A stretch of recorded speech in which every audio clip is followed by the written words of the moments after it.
Hello friends, how are you? Welcome to Pendulum Edu and today we'll be discussing daily current affairs of 22nd August 2020 और ये session bilingual है। इसमें हम Hindi English दोनों में current affairs पढ़ते हैं। तो चलिए जल्दी सेशन को ज्वाइन कर लीजिए और हम लोग देख लेते हैं कि आज की कौन सी इंपॉर्टेंट न्यूज़ है। तो let's start the session. First news is स्वच्छ सर्वेक्षण 2020 रिलीज्ड। स्वच्छ सर्वेक्षण 2020 जो है वो जारी किया गया। This Swachh Sarvekshan 2020, it is the fifth edition of annual cleanliness survey which is released by the Ministry of Housing and Urban Affairs. तो स्वच्छ सर्वेक्षण 2020 आवास और शहरी मामलों के मंत्रालय द्वारा आयोजित स्वच्छता सर्वेक्षण का 5वां संस्करण है। Quality Council of India conducts assessment for स्वच्छ सर्वेक्षण and this was the first time carried out in 2016. Quality council of India स्वच्छ सर्वेक्षण के लिए मूल्यांकन आयोजित करता है और स्वच्छ सर्वेक्षण जो है 2016 में पहली बार आयोजित किया गया था। स्वच्छ सर्वेक्षण 2021 सिक्स्थ एडिशन ऑफ स्वच्छ सर्वेक्षण was launched by ministry of housing and urban affairs last month. तो पिछले महीने में ही जो टूल किट है स्वच्छ सर्वेक्षण 2021 की वो लॉन्च की गई by the ministry of housing and urban affairs के द्वारा। Indore has topped Swachh Sarvekshan 2020 and Surat and Navi Mumbai came at second and third place respectively. तो इस बार फिर से इंदौर ने जो है वो स्वच्छ सर्वेक्षण 2020 में सबसे ऊपर का स्थान प्राप्त किया है। वहीं सूरत और नवी मुंबई जो है वो दूसरे और तीसरे स्थान पर है। Indore has top the Swachh सर्वेक्षण for the fourth time consecutively. Indore ने लगातार चौथी बार स्वच्छ सर्वेक्षण में टॉप किया है। तो 2017, 18, 19 और अब 20 में भी इंदौर जो है वो सबसे साफ शहर के उसमें रूप में उभरा है। ठीक है, it is the cleanest city in India. Chhattisgarh has top the Swachh Survekshan 2020 as best performing states with more than 100 urban local bodies. तो 100 से अधिक शहरी स्थानीय निकायों के साथ सर्वश्रेष्ठ प्रदर्शन करने वाले राज्यों के रूप में छत्तीसगढ़ ने स्वच्छ सर्वेक्षण 2020 में शीर्ष स्थान जो है वो हासिल किया है।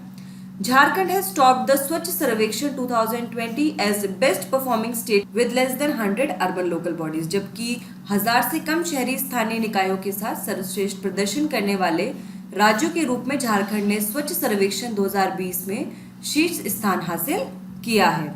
Other winners in different categories are cleanest cantonment Jalandhar cantt first rank and followed by Delhi cantt on the second rank. तो सबसे साफ छावनी की अगर बात करें तो जलंधर कैंट जो है उसको प्रथम रैंक मिला है, वहीं दिल्ली कैंट को दूसरा रैंक मिला है। Cleanest Ganga town that was started last year उसमें वाराणसी ने टॉप किया है।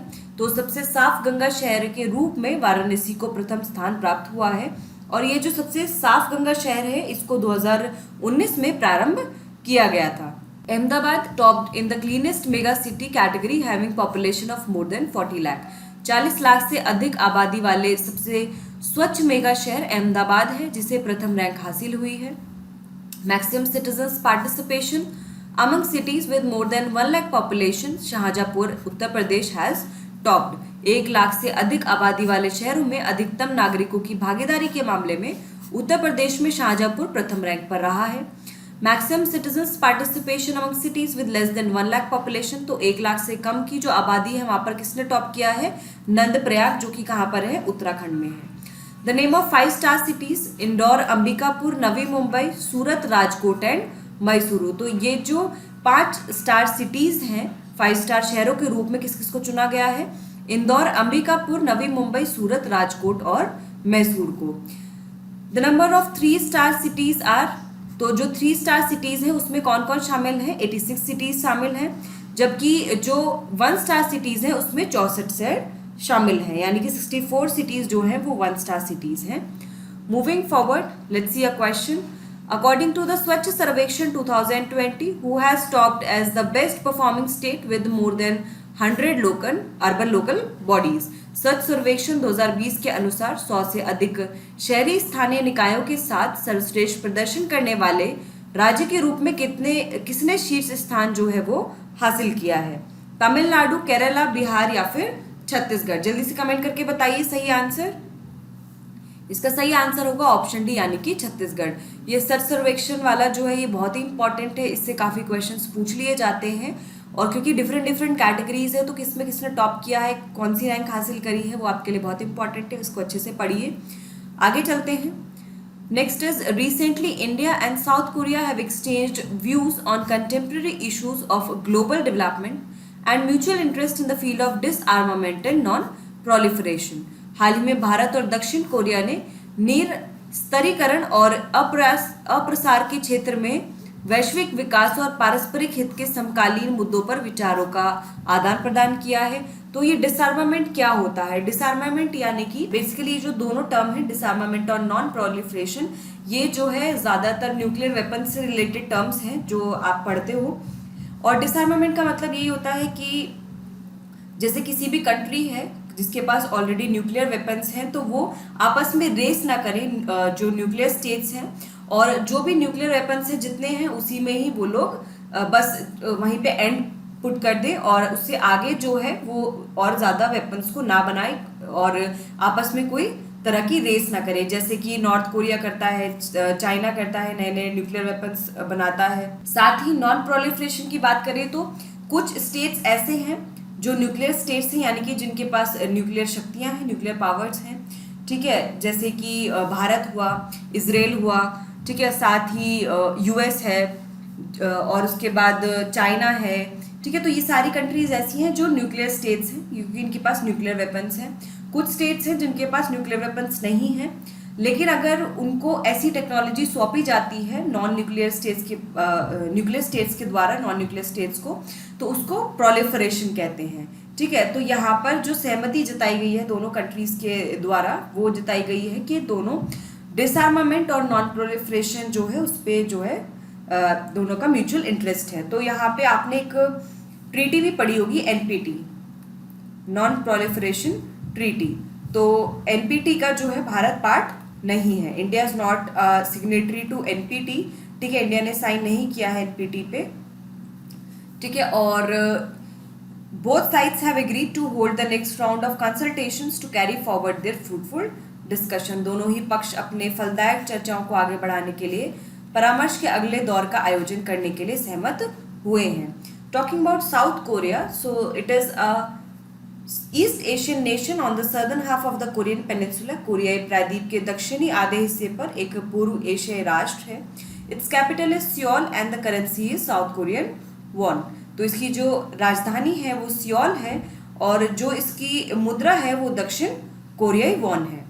Moon Jae in is the president of this country. तो इस यहाँ के राष्ट्रपति कौन है दक्षिण कोरिया के? मून जे इन है। Now let's see a question, Moon J in is the president of which country? मून जे इन किस देश के राष्ट्रपति हैं? Very easy question. South Korea, China, Japan and Vietnam. जल्दी से कमेंट करके बताइए क्या होगा इसका सही answer. The correct answer will be option A, that is South Korea. China में कौन है कंट्री का हेड? शी जिनपिंग है। जापान में कौन है? शिंजो आबे हैं। और वियतनाम में कौन है? जल्दी से बताइए।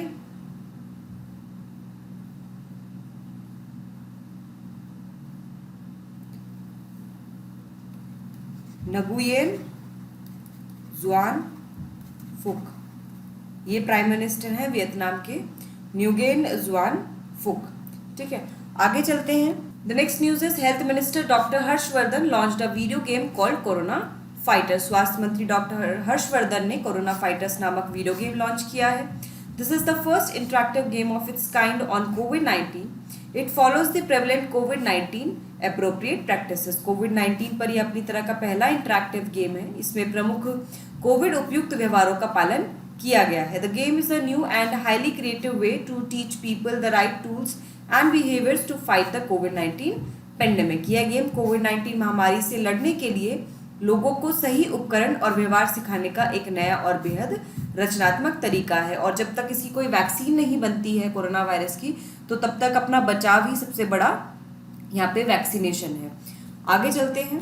Let's see a question. Recently the health minister of the country doctor Harshvardhan has launched a dash named corona fighters. हाल ही में देश के स्वास्थ्य मंत्री डॉक्टर हर्षवर्धन ने कोरोना फाइटर्स नामक डैश लॉन्च किया है।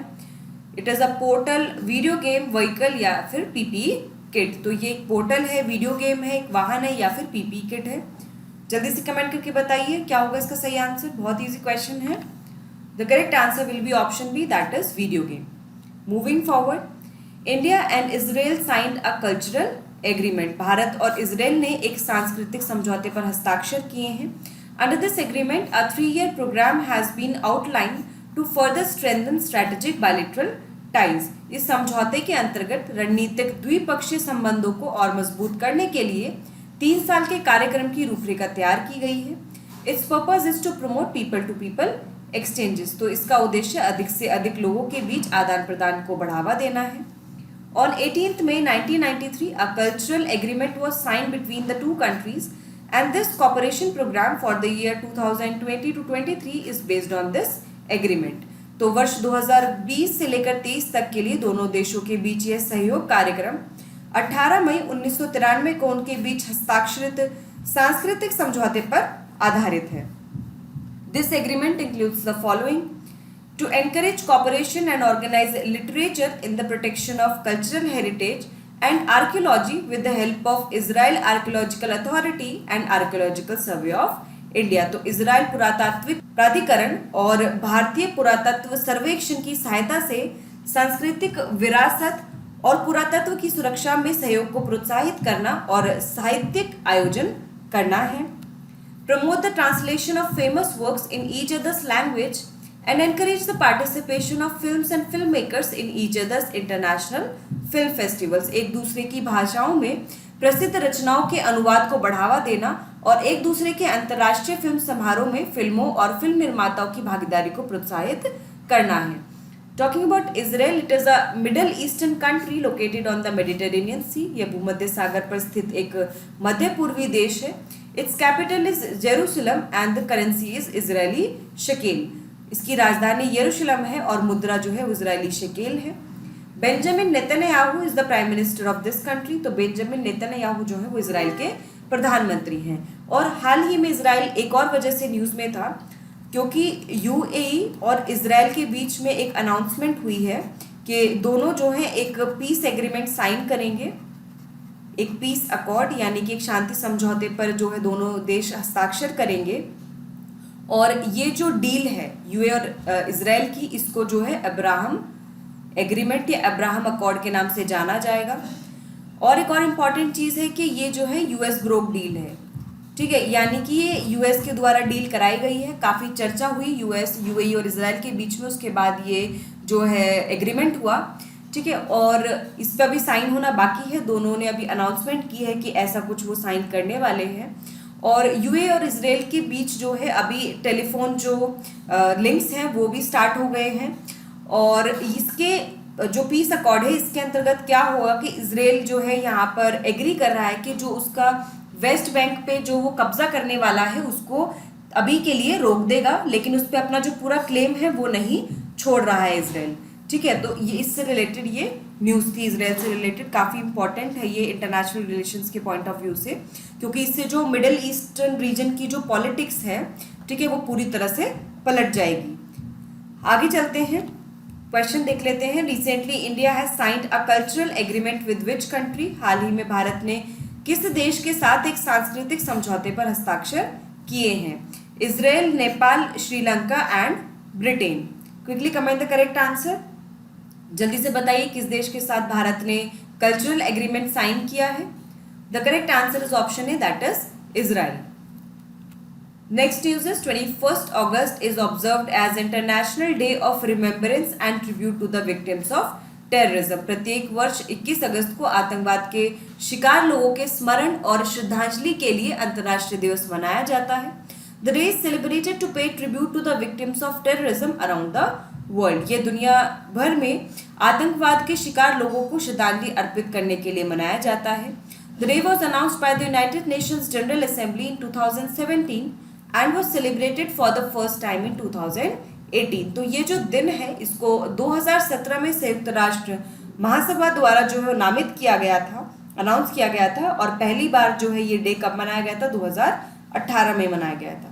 Terrorism in a broad sense, intentional violence for political and religious purposes It is mainly used to refer to spreading violence during peace or to common people during war. आतंकवाद व्यापक अर्थों में राजनीतिक या धार्मिक उद्देश्यों के लिए जानबूझकर की गई हिंसा है। इसका उपयोग मुख्य रूप से शांति के दौरान हिंसा फैलाने या युद्ध के दौरान आम लोगों के संदर्भ में किया जाता है। तो हम सभी जानते हैं कि सब लोग जो है वो टेररिज्म से पीड़ित हैं और काफ़ी लोग जो है वो विक्टिम्स रहे हैं टेररिज्म के, तो उन लोग को याद करने के लिए, ट्रिब्यूट पे करने के लिए ये जो दिन है ये मनाया जाता है। Moving forward, let's see a question, when is the international day of remembrance and tribute to the victims of terrorism celebrated? प्रत्येक वर्ष आतंकवाद के शिकार लोगों के स्मरण और श्रद्धांजलि के लिए अंतर्राष्ट्रीय दिवस कब मनाया जाता है? 20 अगस्त, 22 अगस्त, 21 अगस्त एंड 25 अगस्त। तो सही आंसर बताइए, इसका सही आंसर क्या होगा? Quickly comment the correct answer. इसका सही आंसर होगा ऑप्शन बी यानी कि 22 अगस्त। आगे चलते हैं। Tribal affairs minister Arjun Munda launch the try food project in Raigarh and Jagdalpur. जनजातीय मामलों के मंत्री अर्जुन मुंडा ने रायगढ़ और जगदलपुर में ट्राई फूड परियोजना का शुभारंभ किया। Recently, Tribal Affairs Minister Arjun Munda launched the Tri-Food Project in Raigarh Maharashtra and Jagdalpur Chhattisgarh. हाल ही में जनजातीय मामलों के मंत्री अर्जुन मुंडा ने महाराष्ट्र के रायगढ़ और छत्तीसगढ़ के जगदलपुर में ट्राई फूड परियोजना का शुभारंभ किया है। Tertiary processing centres have been launched under this project. इस परियोजना के तहत तृतीयक प्रसंस्करण केंद्रों का शुभारंभ किया गया है। The objective of this project is to increase the income of tribals through better use and value addition of minor forest produce collected by tribal forest collectors. इस प्रोजेक्ट का उद्देश्य जनजातीय वन संग्रहकर्ताओं द्वारा एकत्र किए गए लघु वन उपज यानी कि माइनर फॉरेस्ट प्रोड्यूस के बेहतर उपयोग और मूल्य संवर्धन के माध्यम से आदिवासियों की आय को बढ़ाना है। The Tri-Food project is being implemented by the Tribal Cooperative Marketing Development Federation of India, यानी कि ट्राइफेड के द्वारा जो है ट्राई फूड प्रोजेक्ट को क्रियान्वित किया जा रहा है। Talking about TriFed, it is a national level apex organization under the administrative control of Ministry of Tribal Affairs. तो ये जनजातीय मामलों के मंत्रालय के प्रशासनिक नियंत्रण में राष्ट्रीय स्तर का शीर्ष संगठन है। It came into existence in 1987. यह 1987 में अस्तित्व में आया था। Its head office is located in New Delhi. In addition, 30 new regional offices are located in different regions of the country. तो जिसका मेन हेड ऑफिस है वो तो नई दिल्ली में है, लेकिन इसके अलावा इसके 13 नए क्षेत्रीय कार्यालय मतलब विभिन्न क्षेत्रों में जो 13 नए कार्यालय जो हैं वो स्थित हैं। So let's see a question. Recently, Tribal Affairs Minister Arjun Munda has launched the Tri-Food project at which place? हाल ही में जनजातीय मामलों के मंत्री अर्जुन मुंडा ने किस स्थान पर ट्राई फूड परियोजना का शुभारंभ किया है? Raigarh, Jagdalpur, both A and B and none of the above. जल्दी से कमेंट करके बताइए गाइस, कमेंट करते रहिए, वीडियो को लाइक करिए, शेयर करिए। ये करंट अफेयर्स आप हमारी वेबसाइट पर जाकर भी पढ़ सकते हैं, वहाँ से PDF डाउनलोड कर सकते हैं और साथ ही आप जो है वहाँ पे क्विजेस भी अटेम्प्ट कर सकते हैं करंट अफेयर्स की, बैंकिंग अवेयरनेस की और भी सब्जेक्ट वाइज या फिर टॉपिक वाइज भी वहाँ पर क्विजेस अवेलेबल हैं, वो भी आप जाके अटेम्प्ट कर सकते हैं। और साथ ही आप हमारा जो टेलीग्राम चैनल है उसको भी ज्वाइन कर सकते हैं, वहाँ पे स्टडी मटेरियल अवेलेबल है। इसका सही आंसर होगा ऑप्शन सी यानी कि बोथ ए एंड बी। आगे चलते हैं। Next news is Jaipur, Guwahati and Thiruvananthapuram airports will be leased under public private partnership scheme. तो हाल ही में प्रधानमंत्री श्री नरेंद्र मोदी की अध्यक्षता में केंद्रीय मंत्रिमंडल ने भारतीय विमानपत्तन प्राधिकरण के 3 हवाई अड्डों को PPP परियोजना के तहत पट्टे पर दिए जाने की मंजूरी दी है और इसके तहत जयपुर, गुवाहाटी, तिरुवनंतपुरम हवाई अड्डों को परिचालन, प्रबंधन और विकास हेतु 50 वर्ष के लिए अदानी एंटरप्राइजेस लिमिटेड को दिए जाने की स्वीकृति दी गई है। So recently Union Cabinet chaired by Prime Minister has approved the leasing of these 3 airports, that is Jaipur, Guwahati and Thiruvananthapuram, of Airports Authority of India under PPP scheme to Adani Enterprise Limited for 50 years for operation, management and development. These projects will bring necessary investments in the public sector beside efficiency in services delivery, expertise, enterprise and business skills. इन परियोजना से सार्वजनिक क्षेत्र में आवश्यक निवेश जुटाने के अलावा सेवा आपूर्ति, विशेषज्ञता, उद्यम और व्यावसायिक कौशल में दक्षता आएगी। The government leased AAI's Delhi and Mumbai airport for operation management and development under PPP nearly a decade ago। सरकार ने AAI के दिल्ली और मुंबई हवाई अड्डों को सार्वजनिक निजी भागीदारी के तहत परिचालन, प्रबंधन और विकास के लिए करीब एक दशक पहले ही पट्टे पर दे दिया था। Talking about airports authority of India, भारतीय विमानपत्तन प्राधिकरण की बात करें तो यह नागरिक उड्डयन मंत्रालय भारत सरकार के तहत काम करने वाला एक वैधानिक निकाय है। So it is a statutory body which is functioning under the government of India, and it is under the Ministry of Civil Aviation. It is responsible for the construction, upgrade, maintenance and management of civil aviation infrastructure। यह नागरिक उड्डयन अवसंरचना के निर्माण, उन्नयन, रखरखाव और प्रबंधन के लिए जिम्मेदार है। Its headquarters is located in new Delhi. तो इसका जो मुख्यालय है वह नई दिल्ली में स्थित है। इसकी स्थापना कब हुई थी? 1 अप्रैल 1995 में हुई थी। So it was established on 1 अप्रैल 1995। तो यूजुअली आप देखेंगे कि जितने भी अथॉरिटीज़ हैं या फिर कोई इंस्टीट्यूट्स हैं उनके हेडक्वार्टर्स ज़्यादातर न्यू दिल्ली में लोकेटेड होते हैं। आगे चलते हैं। Let's see a question. According to the recent government decision which of these airports will be leased under PPP scheme. हाल ही में लिए गए सरकार के निर्णय के अनुसार इनमें से किस हवाई अड्डे को सार्वजनिक निजी भागीदारी योजना के तहत यानी PPP के तहत पट्टे पर दिया जाएगा? Jaipur, Guwahati, Thiruvananthapuram and all of the above. जल्दी से कमेंट करके बताइए क्या होगा इसका सही answer. The correct answer will be option D, that is all of the above. Moving forward, next news is flavonoids related to the treatment of tuberculosis and chikungunya were artificially made in the laboratory for the first time. तपेदिक और chikungunya के उपचार से संबंधित flavonoid को पहली बार कृत्रिम रूप से प्रयोगशाला में बनाया गया है। Recently scientist at Agharkar research institute which is located in Pune have artificially created laboratory related flavonoid molecules which are related to the treatment of tuberculosis and chikungunya in India. हाल ही में अगरकर अनुसंधान संस्थान पुणे के वैज्ञानिकों ने भारत में तपेदिक और चिकनगुनिया के उपचार से संबंधित फ्लेवोनॉइड अणुओं को पहली बार कृत्रिम रूप से प्रयोगशाला में बनाया है। Agarkar research institute is an autonomous institute under the department of science and technology. तो अगरकर अनुसंधान संस्थान विज्ञान और प्रौद्योगिकी विभाग भारत सरकार का एक स्वायत्त संस्थान है। And this flavonoids which has been made artificially, it has a potential treatment for कोविड-19। तो ये कोविड-19 का एक संभावित उपचार हो सकता है। Talking about flavonoids, these are immunity enhancing ingredients, therefore a flavonoid rich diet is recommended। Immunity बढ़ाने वाला ये एक तत्व है, इसीलिए फ्लेवोनॉइड समृद्ध आहार की सिफारिश जो है वो की जाती है, वो खाने के लिए बोला जाता है।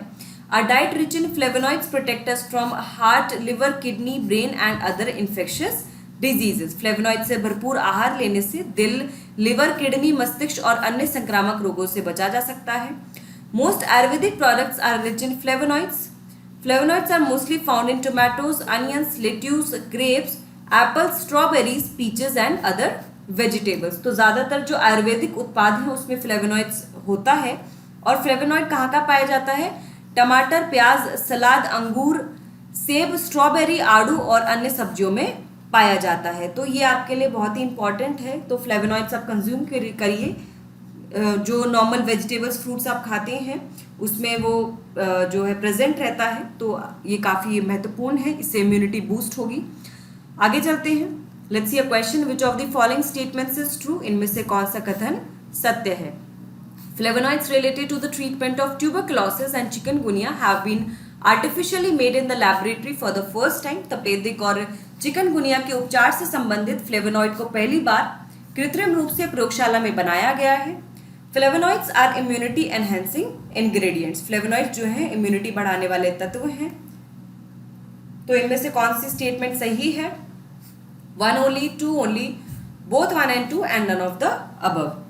जल्दी से कमेंट करके बताइए कौन सा कथन सत्य है इसमें। Option C is the correct answer.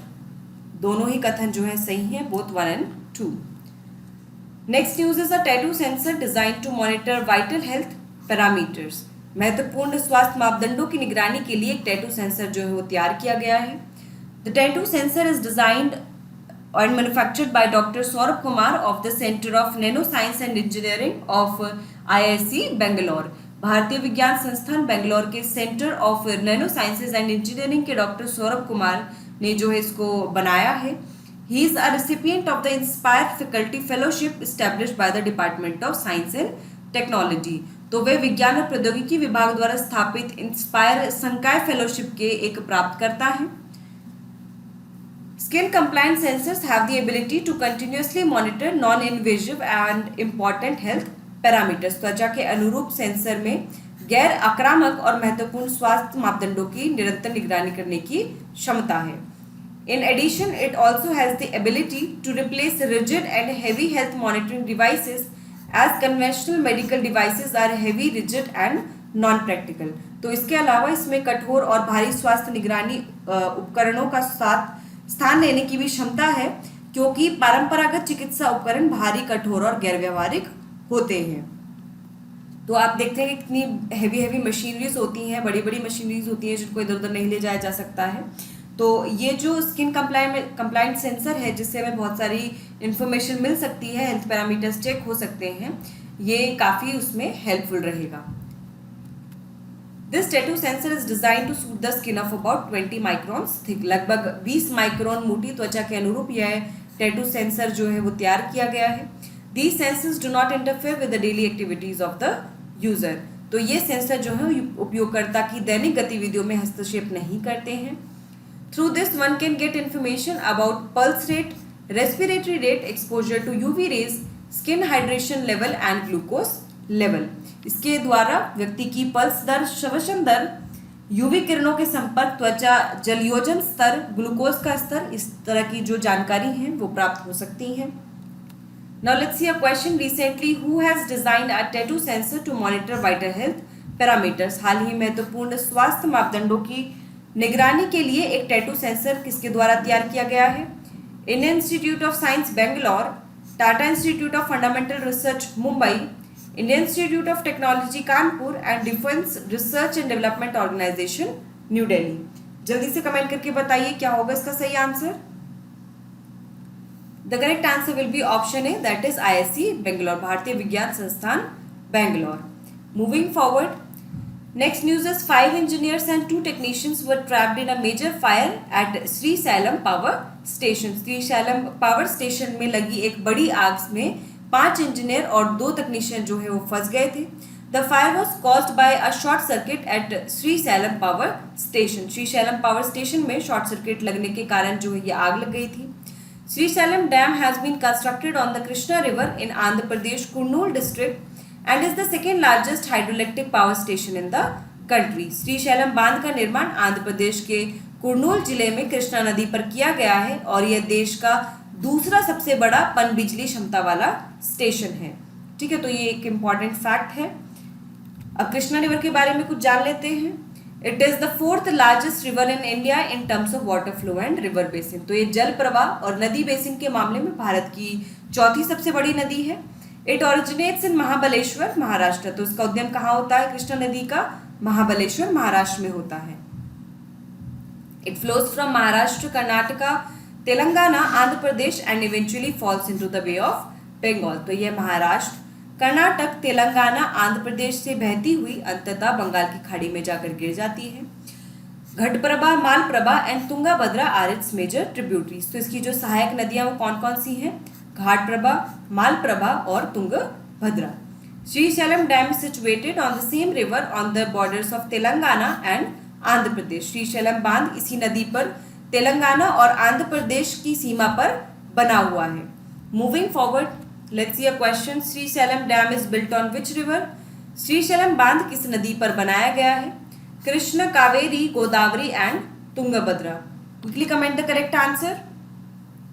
क्या होगा इसका सही answer? Option A will be the correct answer, that is Krishna river. Next news is colourful waters of the Vrishabhavati river of Bengaluru were it the residents. Bengaluru की वृषभवती नदी के रंगीन पानी से निवासियों को चिंता हो गई है। Recently it has been seen that the water of the river Vrishabhavathi became black on first day, yellow on the second day and turquoise on the third day. हाल ही में देखा गया कि वृषाभवती नदी का पानी जो है वो एक दिन काला हो गया, दूसरे दिन पीला हो गया और तीसरे दिन नीला हो गया। This situation has arisen with the use of this river as a sewer for unwanted waste sewage in the city. शहर में अवांछित कचरे, सीवेज और अपशिष्टों के लिए सीवर के रूप में इस नदी के प्रयोग से यह स्थिति उत्पन्न हुई है। और इसी तरह का हमने एक पढ़ा था लोनार लेक में। लोनार लेक जो है उसका कलर पिंक हो गया था, ऑल्दो वो एल्गे की प्रेजेंस की वजह से हुआ था। ठीक है, तो ये भी न्यूज में था। लोनार लेक कहाँ पर स्थित है? ये महाराष्ट्र में स्थित है। ठीक है, वृषभावती रिवर की हम बात करें, it is a small river that flows south of the Indian city of Bangalore in Karnataka. ये एक छोटी नदी है जो भारतीय शहर बेंगलोर जो कर्नाटक में स्थित है उसके दक्षिण से होकर बहती है। This river was so pure that it's water was used for drinking and used by the famous गली अंजनेया टेम्पल। तो यह नदी कभी इतनी शुद्ध हुआ करती थी कि इसका जो पानी है उसका उपयोग पीने के लिए किया जाता था और प्रसिद्ध गली अंजनेय मंदिर में भी प्रयोग किया जाता था। It is believed that the river originates at the feet of the monolithic Nandi statue at the Big Bull Temple in Basavanagudi, hence the name Vrishabhavati. यह माना जाता है कि नदी बसवनगुड़ी के बिग बुल मंदिर में अखंड नंदी प्रतिमा के चरणों में उत्पन्न होती है, इसलिए इस वृषाभवती नाम से जाना जाता है। Vrishabhavathi river is a tributary of Arkavathi. तो यह अर्कावती की एक सहायक नदी है और जो अर्कावती है वो किसकी सहायक नदी है? वो कावेरी रिवर की सहायक नदी है। अर्कावती प्रमुख दक्षिण भारतीय नदी कावेरी की एक सहायक नदी है। It is a tributary of major south Indian river Kaveri. Let's see a question, Vrishabhavathi river flows in which of the following state? Vrishabhavathi नदी किस राज्य में बहती है?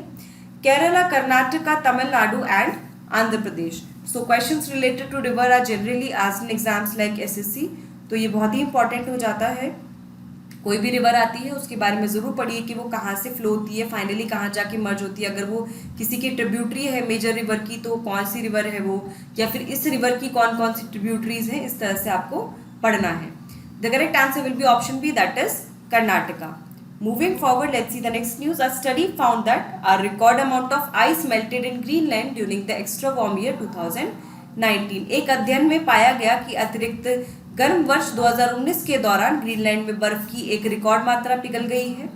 A recent study by a geologist at the Alfred Wegener Institute in Germany found that Greenland melted at a record amount of ice during the extra warm year 2019. हाल ही में Germany में Alfred Wegener institute के एक भूवैज्ञानिक के द्वारा किए गए एक अध्ययन में पाया गया कि अतिरिक्त गर्म वर्ष 2019 के दौरान ग्रीनलैंड में बर्फ का एक रिकॉर्ड मात्र पिघल गया है। 586 billion tons of ice melted in summer in Greenland which is enough to cover California in more than 4 feet of water. तो इस दौरान जो है ग्रीनलैंड में गर्मियों में 586 बिलियन टन बर्फ पिघल गई। आप समझ सकते हैं कितना ज्यादा बड़ा अमाउंट जो है वो आइस का मेल्ट हुआ है, जो कैलिफोर्निया को 4 फीट से अधिक पानी में ढकने के लिए पर्याप्त है। Due to this Greenland melt the global sea level has risen by 1.5 millimetres last year. तो इस पानी के कारण पिछले साल ग्रीनलैंड ने वैश्विक समुद्र स्तर में 1.5 मिलीमीटर वृद्धि की है। A study in Nature Communications Earth and Environment states that since 2003 ice melted at an average of 259 billion tons every year। प्रकृति संचार पृथ्वी और पर्यावरण में एक अध्ययन में कहा गया है कि 2003 के बाद से औसत 259 बिलियन टन की दर से हर साल बर्फ जो है वो पिघल रही है। Earlier in 2012 511 billion tons of ice melted. इससे पहले 2012 में 511 बिलियन टन बर्फ जो है वो पिघली थी। A factor called Greenland blocking has been found responsible for this, which either slows down the ice melting rate or increases it। इसके लिए ग्रीनलैंड ब्लॉकिंग नामक एक कारक को उत्तरदायी पाया गया है जो या तो बर्फ को पिघलने की दर को बहुत धीमा कर देता है या उसको बहुत तेज कर देता है। Greenland blocking creates a high pressure area over Canada that diverts the northern jet stream causing the warm southerly winds from the United States and Canada to turn to Greenland, causing the ice to melt at a faster rate. तो Greenland blocking जो है Canada पर एक उच्च दबाव का क्षेत्र उत्पन्न कर देती है जो उत्तरी जेट स्ट्रीम का मार्ग परिवर्तित करके संयुक्त राज्य अमेरिका और कनाडा से गर्म दक्षिणी हवा को ग्रीनलैंड की ओर मोड़ देती है और इसके कारण जो है बर्फ बहुत तेजी से पिघलने लगती है। तो ये ग्रीनलैंड ब्लॉकिंग का कंसेप्ट आप अच्छे से पढ़ लीजिए।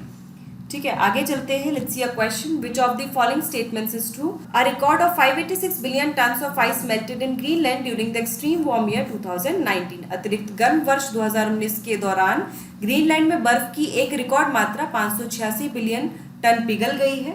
अ factor called Greenland blocking has been found responsible for this. इसके लिए ग्रीनलैंड ब्लॉकिंग नामक एक कारक को उत्तरदायी पाया गया है। So 1 only, 2 only, both 1 and 2, none of the above. तो जल्दी से कमेंट करके बताइए इसमें से कौन सी स्टेटमेंट सही है। The correct answer will be option C, that is both 1 and 2, यानी कि दोनों ही कथन जो है वो सत्य है। तो फ्रेंड्स, हमने यहाँ पर जो डेली करंट अफेयर्स हैं और उससे रिलेटेड जो क्वेश्चन हैं वो सारे पढ़ लिए हैं। मैं उम्मीद करती हूँ कि आप रोजाना डेली करंट अफेयर्स फॉलो कर रहे होंगे और आपको बहुत कुछ सीखने को भी मिल रहा होगा। इसी तरह हमारे साथ जुड़े रहिए, वीडियो को लाइक करिए, शेयर करिए, कोई भी डाउट है कमेंट बॉक्स में मेंशन करिए और फिर मिलते हैं। All the best, thank you so much.